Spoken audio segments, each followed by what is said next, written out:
Like, share और subscribe करें हमारे इस चैनल को और बेल आइकन को दबाना ना भूलें ताकि हमारी वीडियो आप तक सबसे पहले पहुंचे। हेलो स्टूडेंट्स, एलबीएस कॉलेज के यूट्यूब चैनल पर आपका स्वागत है। प्रतियोगी परीक्षाओं की तैयारी की लेक्चर सीरीज़ में आज हम रीजनिंग के एक और इम्पॉर्टेंट टॉपिक को लेकर आपके सामने आए हैं।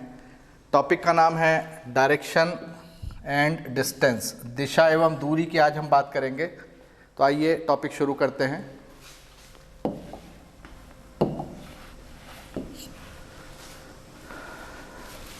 सबसे पहले हम दिशाओं की बात करते हैं। तो मूल रूप से जो दिशाएं हैं उनको दो मुख्य दिशाओं में बांटा गया है। सबसे पहली जो दिशा है उसको हम बोलेंगे उत्तर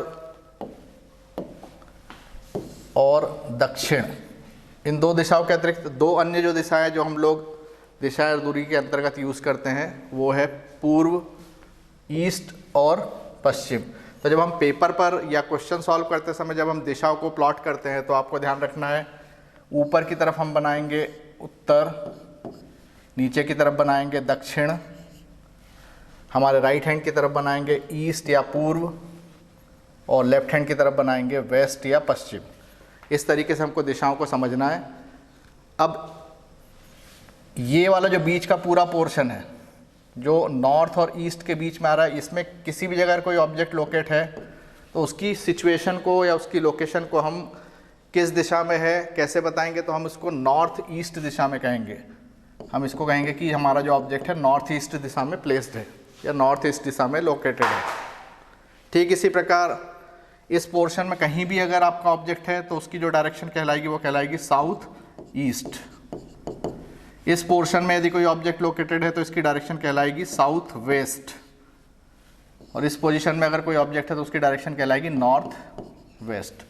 तो इस तरीके से अगर हम दिशाओं की बात करें और अगर हमको डायग्राम पे दिखाना हो तो हम यहाँ से 45 डिग्री के एंगल पर इस डायरेक्शन को बोलते हैं नॉर्थ ईस्ट, इधर भी 45 डिग्री पे इसको कहते हैं हम साउथ वेस्ट। ठीक इसी प्रकार इसको कहेंगे हम साउथ ईस्ट और इसको कहेंगे हम नॉर्थ वेस्ट, क्योंकि नॉर्थ और वेस्ट के बीच में है।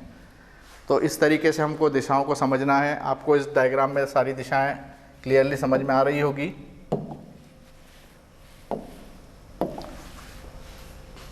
ऊपर की तरफ नॉर्थ, नीचे की तरफ साउथ, राइट हैंड की तरफ ईस्ट और लेफ्ट हैंड की तरफ वेस्ट, और इसके नॉर्थ और ईस्ट के बीच का हिस्सा कहलाता है नॉर्थ ईस्ट, साउथ और ईस्ट के बीच का कहलाएगा साउथ ईस्ट। इसी प्रकार साउथ और वेस्ट के बीच का पोर्शन कोई सा भी पोर्शन कहलाएगा साउथ वेस्ट, और नॉर्थ और वेस्ट के बीच का पोर्शन कहलाएगा नॉर्थ वेस्ट। तो आइए आगे चलते हैं, देखते हैं इस टॉपिक में और क्या क्या चीज़ें हैं।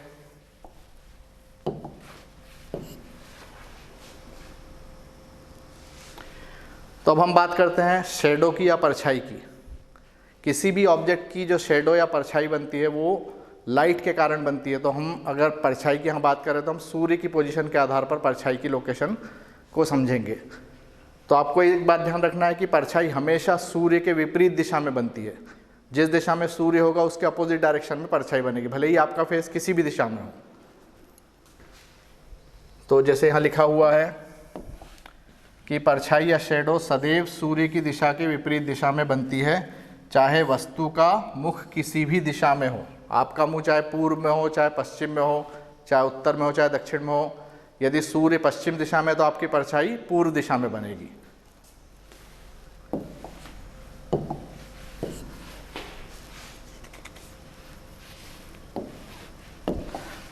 यहाँ लिखा है सुबह के समय परछाई पश्चिम दिशा में बनती है। सुबह हमको मालूम है कि सुबह के समय सूर्य जो है वो पूर्व दिशा में होता है, इसलिए हमारी परछाई या शेडो जो है वो पश्चिम दिशा में बनती है, सूर्य के विपरीत दिशा में। जबकि शाम को सूर्य जो है पश्चिम दिशा में आ जाता है, इसलिए परछाई जो है हमारी पूर्व दिशा में बनने लगेगी। शाम के समय परछाई पश्चिम दिशा में बनती है। तो आपको इस बात का ध्यान रखना है कि शेडो कैसे और किस दिशा में फॉर्म होती है। लाइट के अपोजिट डायरेक्शन में शेडो फॉर्म होगी हमेशा। डिस्टेंस से रिलेटेड क्वेश्चन को सॉल्व करने के लिए आपको थोड़ा सा पाइथागोरस थ्योरम को ध्यान में रखना है। पाइथागोरस थ्योरम, यदि कोई राइट एंगल ट्राइंगल फॉर्म हो रहा है इस तरीके का, इसमें ये ए साइड है, ये बी साइड है और ये सबसे लंबी वाली सी साइड है, तो पाइथागोरस थ्योरम ये बोलती है कि लॉन्गेस्ट साइड का square c² is equal to इन दोनों साइड के स्क्वायर्स के सम के बराबर होता है। a² plus B square. तो ये पाइथागोरस थ्योरम हमको ध्यान रखना है। इससे हम सी की वैल्यू, बी की वैल्यू या ए की किसी की भी साइड की वैल्यू, अगर हमको दो साइड्स पता हो तो हम तीसरी साइड या डिस्टेंस को आसानी से पता कर सकते हैं। क्वेश्चन बोल रहा है एक व्यक्ति एक स्थान से उत्तर दिशा में 6 मीटर जाता है और फिर पूर्व दिशा में 8 मीटर चलकर वह रुक जाता है। प्रारंभिक स्थान से वह कितनी दूरी पर है ये हमको निकालना। सबसे पहले हम दिशा बना लेते हैं। ये हो गई हमारी उत्तर, दक्षिण, पूर्व और पश्चिम। क्वेश्चन में दिया है कि व्यक्ति उत्तर की ओर जाता, मान लीजिए यहाँ से उसने अपनी यात्रा शुरू की और उत्तर की ओर गया। वो उत्तर की ओर उस 6 मीटर की दूरी तय की और 6 मीटर जाने के बाद वो पूर्व की दिशा में जाता है। तो यहाँ से वो पूर्व की दिशा में चला और 8 मीटर चलकर मान लीजिए यहाँ पे रुक गया। तो उसकी प्रारंभिक स्थान, चूँकि प्रारंभिक स्थान उसका ये ए है सपोज, और वो बी पर आकर रुका, तो प्रारंभिक स्थान से उसकी दूरी ये होगी। ये दूरी हमको ज्ञात करना। अब हम ध्यान से देखें तो यहाँ पर हमारा पाइथागोरस थ्योरम काम करेगी। ये डिस्टेंस अगर d है तो d का square is equal to 6 square plus 8 square. तो पाइथागोरस थ्योरम के अनुसार अगर हम सबसे लंबी भुजा की लंबाई ज्ञात करें तो फार्मूला होता है d स्क्वायर इक्वल टू इस साइड की डिस्टेंस की लंबाई और ये डिस्टेंस की लंबाई, टोटल हो गया 6 स्क्वायर प्लस 8 स्क्वायर। तो d इक्वल टू हो जाएगा square root of 6 square means 36 plus 8 square means 64। d equal to under root 100, हमारा आंसर आ जाएगा 10 मीटर। अर्थात व्यक्ति अपने प्रारंभिक स्थान से कुल 10 मीटर की दूरी पर पहुंच गया है। तो इस प्रश्न का आंसर आ जाएगा option number 1, 10 metre. Next question देखते हैं। नेक्स्ट क्वेश्चन आपके सामने, रेखा पहले 7 किलोमीटर पूर्व में चलती है, फिर बाईं ओर मुड़कर 5 किलोमीटर और चलती है, तो बताए वो अपने प्रारंभिक स्थान से किस दिशा में है। तो पूर्व की ओर चलती है रेखा मान लीजिए यहाँ पॉइंट ए से चलना शुरू करती, पूर्व की ओर चली 7 किलोमीटर। अब उसको बाईं ओर मुड़ना है। तो जब भी किसी व्यक्ति को आपको बाईं ओर या लेफ़्ट टर्न दिलाना है तो आपको एंटी क्लॉक डायरेक्शन में 90 डिग्री पे इसको घुमा देना है। तो हम एंटी क्लॉक, ये होती है एंटी क्लॉकवाइज डायरेक्शन, और जब किसी व्यक्ति को दाईं ओर मोड़ना होता है तब हम उसको क्लॉकवाइज डायरेक्शन में रोटेट करना है। इस बात को ध्यान रखें। 90 डिग्री का रोटेशन देंगे तो यहाँ से रेखा एंटी क्लॉकवाइज डायरेक्शन में 90 डिग्री पर घूमी और ऐसे ऊपर की तरफ गई। कुल 5 किलोमीटर की दूरी उसने तय की और ये पॉइंट नंबर बी पर पहुंच के रुक गई। सब कुछ आपसे पूछा गया है कि वो अपने प्रारंभिक बिंदु से किस दिशा में है। तो इसकी दिशा ज्ञात करने के लिए हम इसके प्रारंभिक बिंदु से अंतिम बिंदु को कनेक्ट करते हैं। ये वाली डायरेक्शन हमको बताना है। तो अब हम डायरेक्शन यहाँ प्लॉट कर लेते हैं। ये हो जाता हमारा ईस्ट, ये हो जाता हमारा नॉर्थ, और नॉर्थ और ईस्ट के बीच में वो किसी दिशा में, तो हमारा आंसर आ जाएगा नॉर्थ ईस्ट। इस लोकेशन को हम, चूंकि ये नॉर्थ और ईस्ट के बीच में आ रही है, इसलिए हमारा आंसर आ जाएगा नॉर्थ ईस्ट, अर्थात ऑप्शन नंबर 4 उत्तर पूर्व। वो अपने प्रारंभिक स्थान से उत्तर पूर्व की दिशा में पहुंच गई है। तो इस प्रश्न का उत्तर है उत्तर पूर्व। नेक्स्ट क्वेश्चन देखते हैं।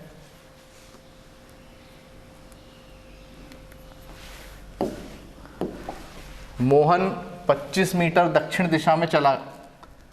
सपोज मोहन ने यहाँ से चलना शुरू किया पॉइंट ए से, दक्षिण दिशा मतलब नीचे की ओर गया, 25 मीटर की दूरी तय की नीचे की ओर, दक्षिण दिशा में चला, दाएं मुड़ा। दाएं मुड़ने के लिए मैंने कहा आपको कि दाएं मुड़ना हो किसी व्यक्ति को तो 90 डिग्री पर आप क्लॉकवाइज घुमाएं, और बाएं मुड़ना हो तो उसको हम एंटी क्लॉकवाइज घुमाएंगे।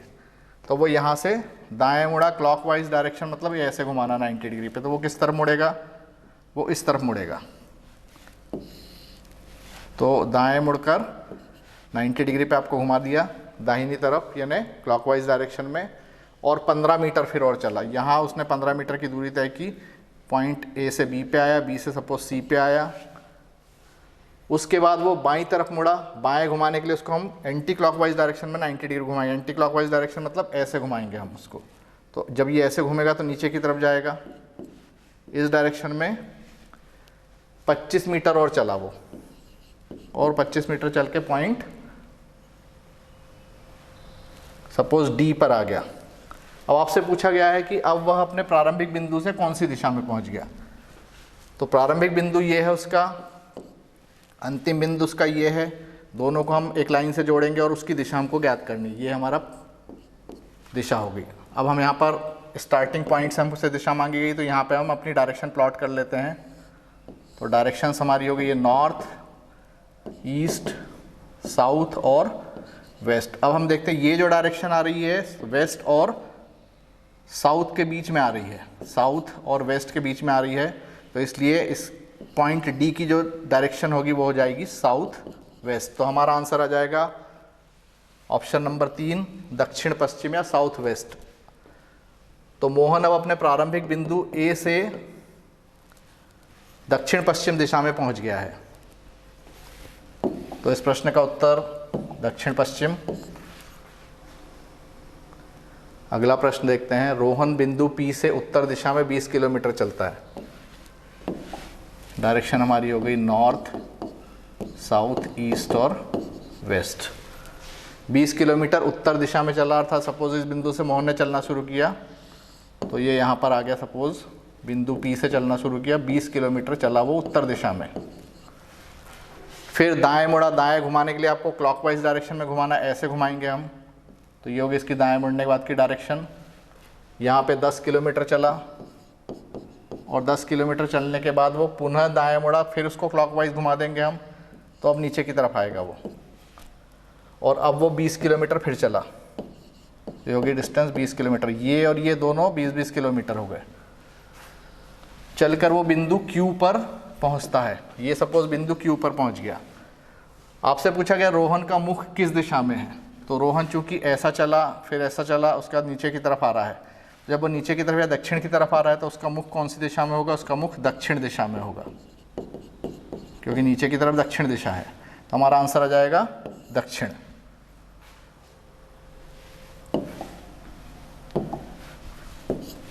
अगला प्रश्न देखते हैं। अमन अपने घर से प्रस्थान करके 10 किलोमीटर पूर्व में चला। दिशा हम बना लेते हैं उत्तर, पूर्व, दक्षिण और इधर आ गया हमारा पश्चिम। तो अमन अपने घर से, सपोज अमन का घर यहाँ पर है, बिंदु ए पर अमन का घर है। अमन अपने घर से प्रस्थान करके 10 किलोमीटर पूर्व दिशा में गया। पूर्व दिशा में गया, यहाँ पे पहुँच गया बिंदु बी पर, 10 किलोमीटर चला। फिर वह बाएं मुड़ा। बाएं मुड़ने के लिए मैंने बताया आपको एंटी क्लॉकवाइज घुमाना है, आपको घड़ी के विपरीत दिशा में। तो 90 डिग्री पे घुमाएंगे तो बाएं मुड़ के उसकी डायरेक्शन ये हो जाएगी। बाएं मुड़कर वो चलता है 5 किलोमीटर फिर से। तो अब हम 5 किलोमीटर बाएं मुड़ के सपोज वो बिंदु सी पर पहुंच गया। बाद में फिर से बाएं मुड़ा और 10 किलोमीटर चला। फिर से बाएं मुड़ा मतलब फिर से यहाँ से एंटी क्लॉकवाइज घुमाओ, तो उसकी डायरेक्शन ये हो गई। और यहाँ पे आप 10 किलोमीटर ये चल के बिंदु सपोज डी पर आ गया। तो वह अपने घर से कितनी दूरी पर है? तो उसका घर था बिंदु ए पर और उसकी दूरी ये हो गई। तो अगर हम देखें तो यहाँ पर एक रेक्टेंगल बन रहा है। ये वाली डायरेक्ट डिस्टेंस अगर 5 किलोमीटर है तो निश्चित रूप से ये डिस्टेंस भी 5 किलोमीटर होगी। तो अब अमन जो है वो अपने घर से 5 किलोमीटर की दूरी पर पहुँच गया है। आंसर आ जाएगा ऑप्शन नंबर 1, 5 किलोमीटर। अब अगर आपसे पूछा जाए कि अमन अपने घर से कौन सी दिशा में है, तो अमन अपने घर से चूँकि ऊपर की ओर उत्तर दिशा में पहुँच गया है, इसलिए हमारा आंसर आ जाएगा अमन अपने घर से उत्तर दिशा में है। इसी प्रश्न में अगर आपसे पूछा जाए कि अमन का घर अब उसकी पोजीशन से कौन सी दिशा में है, तो अमन का घर उसकी पोजीशन से नीचे की तरफ है, अर्थात दक्षिण दिशा में है। तो हमारा आंसर आ जाएगा अमन का घर उसकी वर्तमान स्थिति से दक्षिण दिशा में है।